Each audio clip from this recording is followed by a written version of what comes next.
Comment j'ai multiplié mes ventes par 10?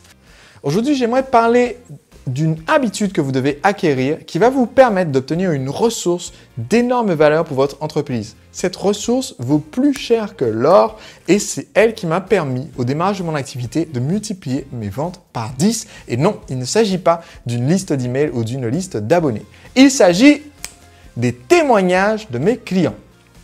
En 2009, je participais à un atelier aux États-Unis, en Floride, et j'ai écouté une présentation qui m'a fortement fait réfléchir.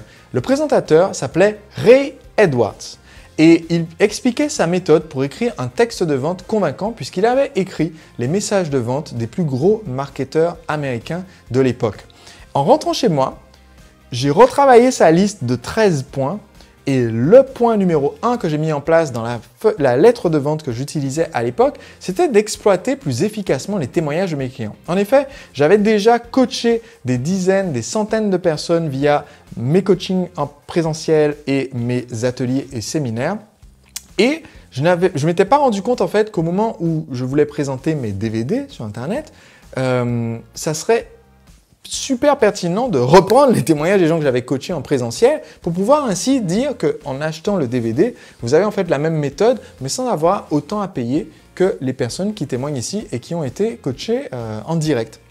En fait, en faisant cette petite modification sur la page de vente, c'était en février 2009, eh bien la page de vente en question est passée de 0,5% de taux de conversion à 5% de taux de conversion. Autrement dit, j'ai multiplié par 10 les ventes simplement en ajoutant efficacement les témoignages des personnes que j'avais coachées.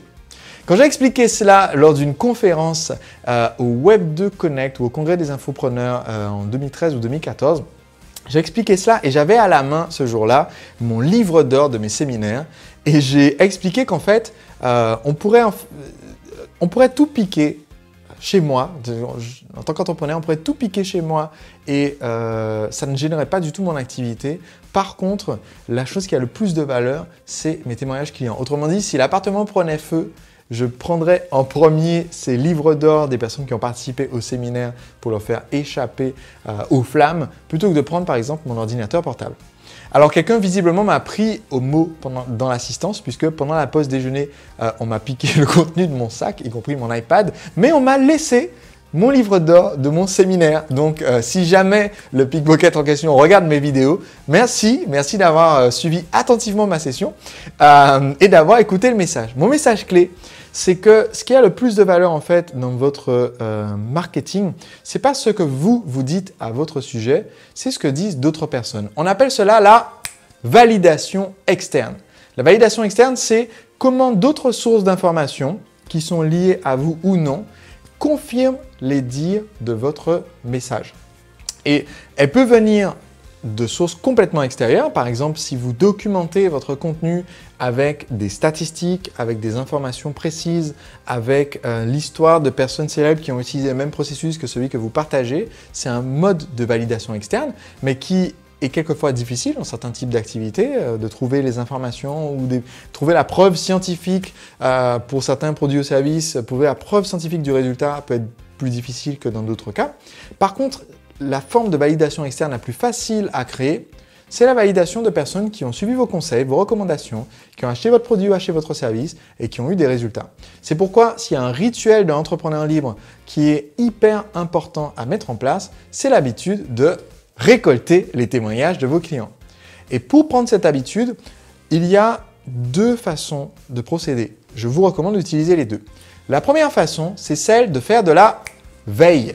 La veille sur la communauté de vos clients, d'observer les messages que vos clients échangent avec vous, avec votre équipe et aussi entre eux au sein de forums ou de groupes privés Facebook. Par exemple, dans ma formation La Machine à Vendre, on a un groupe privé pour que les membres puissent échanger entre eux et en fait d'observer régulièrement les messages parce que quelqu'un va dire de temps en temps eh bien voilà, j'ai appliqué la méthode BlackBerry du tout premier module pour envoyer des SMS aux prospects de mon magasin et d'un seul coup, ça a triplé nos ventes de la semaine d'après. Eh bien là, il faut être à l'affût de ce genre de choses pour repérer cela et demander à la personne si on peut recueillir et utiliser son témoignage. Donc ça, d'un côté, c'est le côté, c'est pas passif, mais ce n'est pas une sollicitation active de tout le monde, c'est simplement observer les messages de vos clients satisfaits. D'un autre côté, vous allez avoir une quête active d'obtention des témoignages. Et cette quête active de témoignages, eh bien, elle doit être simplement planifiée. Moi, un des concepts principaux que j'enseigne, c'est celui du marketing bienveillant et surtout du marketing automatisé, c'est-à-dire avoir une communication régulière avec vos clients et réfléchir au chemin que doit prendre un prospect pour vous découvrir, pour prendre confiance avant d'acheter le produit et planifier une série de messages. Eh bien, vous pouvez faire la même chose après l'achat. Ça reste du marketing bienveillant que de prendre des nouvelles de vos clients de façon automatique au bout d'un mois, au bout de 2 mois, au bout de 6 mois ou au bout d'1 an, selon le temps que votre produit prend à faire effet.